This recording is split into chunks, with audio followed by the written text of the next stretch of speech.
Good morning.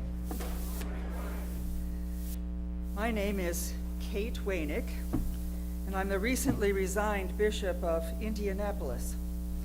Just last weekend, we consecrated and seated Jennifer Baskerville-Burrows to be my successor. I understand that you here at Holy Comforter knew her as Timothy's mom. But those of you who know her, I'm sure, will miss her ministry among you here in the Diocese of Chicago. I'm with you this morning because I serve as a governor of the Anglican Center in Rome. Our board was meeting in Chicago this weekend, and some of us were invited to worship and preach in nearby parishes. I was delighted to be invited to join you at Holy Comforter today. Thank you, Jason. Let me provide you some background. In 1966, just at the close of the Second Vatican Council, Pope Paul VI and Archbishop of Canterbury Michael Ramsey became fast friends, and they decided it was past time, long overdue, for official dialogue and study between the two largest bodies of Christians in the world. You know this, right? That the Anglican Communion is the second largest body of Christians in the world. That's you, that's who you are. It was also decided that there should be a physical place, a tangible presence that would help focus on the commitment between Roman Catholics and Anglicans, and that place is the Anglican Center in Rome. For more than 30 years now, the center has been housed in the 14th century palace owned by the Doria Pamphili family.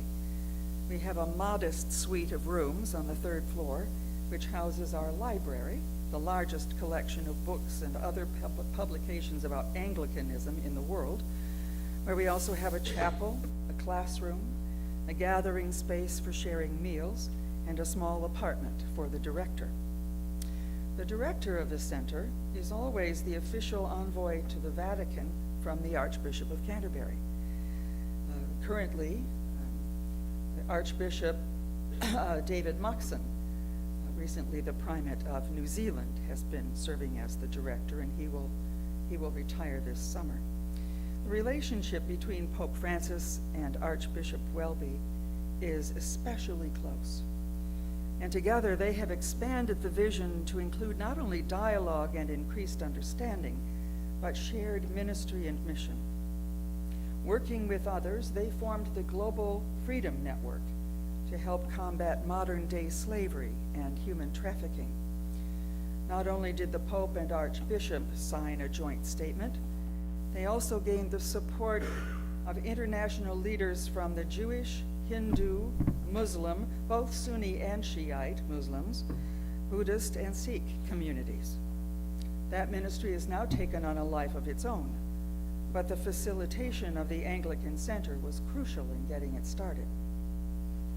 The center has forged close relationships with several important communities in Rome, including the Jesuit community, Caravita, and the Benedictine community at San Gregorio, the monastery from which Pope Gregory sent Augustine to England at the end of the 6th century.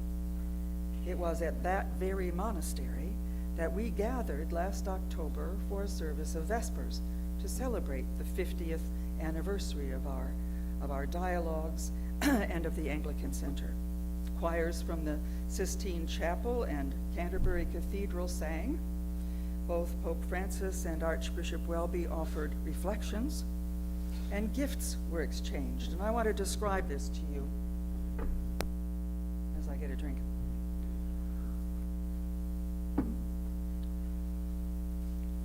The Archbishop of Canterbury took off his own pectoral cross. It's the cross of nails from Coventry Cathedral, and presented it to the Pope. Pope Francis removed his own pectoral cross and placed it on the altar, took the cross from Justin Welby, pressed the nails into his own hands, and then put the chain around his neck.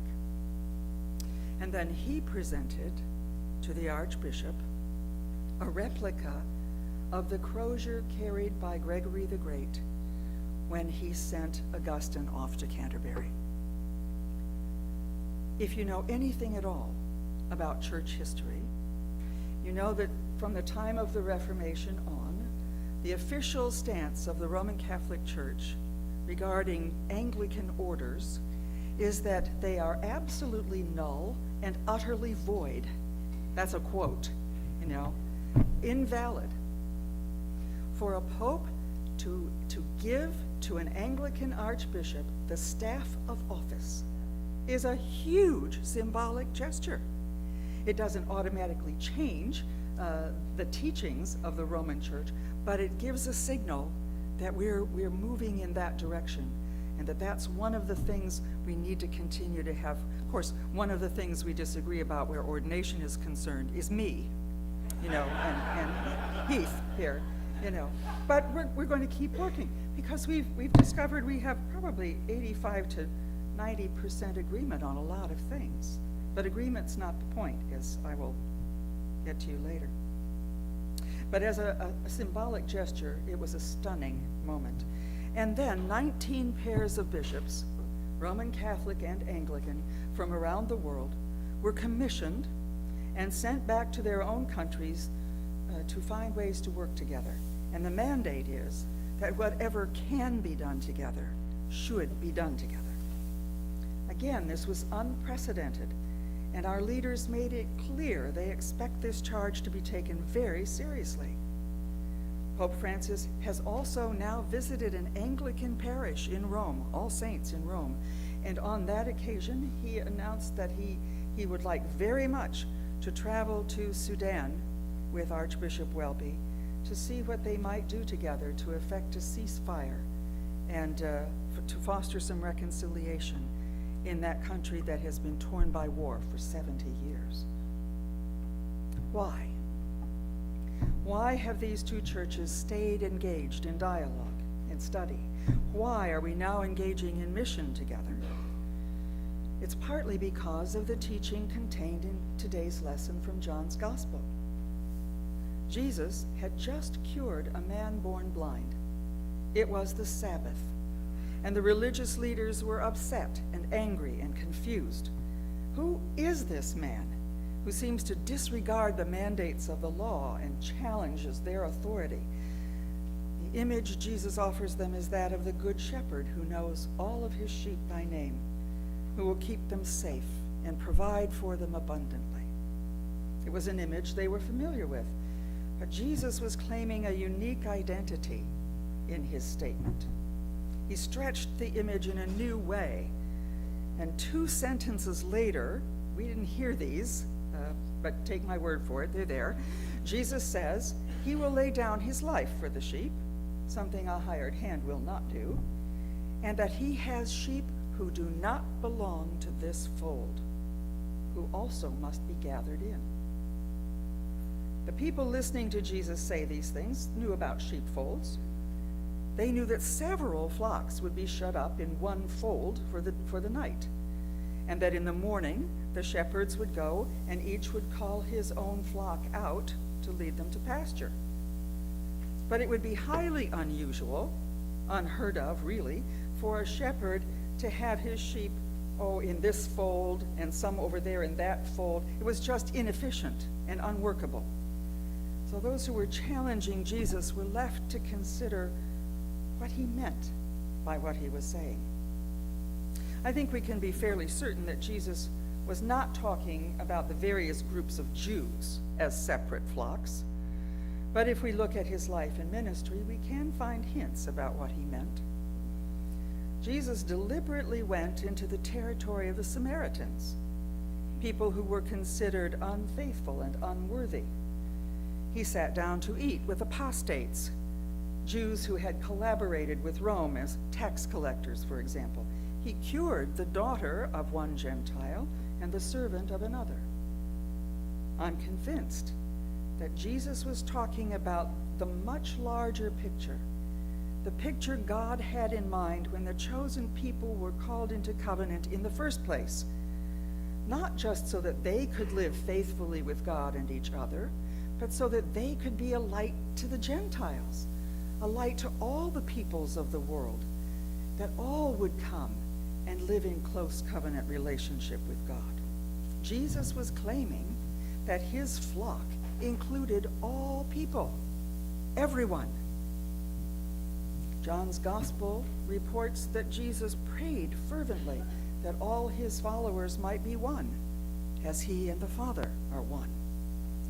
So Jesus had a much larger view of his mission and purpose than simply restoring Judaism to its former glory. And he also made it clear that his mission and purpose must be shared by his disciples. Again, in John's gospel, we read the account of Jesus giving his disciples a new commandment, that they love one another as he loves them. And the Greek word used there is for love is agape. This is the eternal, unconditional, unnullifiable love that God has for all of humanity. It is the love which is made manifest both in the incarnation and in the death and resurrection of Jesus. Think about this for a minute. We say God took on human life in the person of Jesus, and we know what happened. Jesus was opposed, challenged, threatened, betrayed, falsely accused, tortured, and publicly executed as a common criminal. This is the shepherd dying, not just for the sheep, but because of them. This extravagant gift of God's own self was brutally rejected by humanity.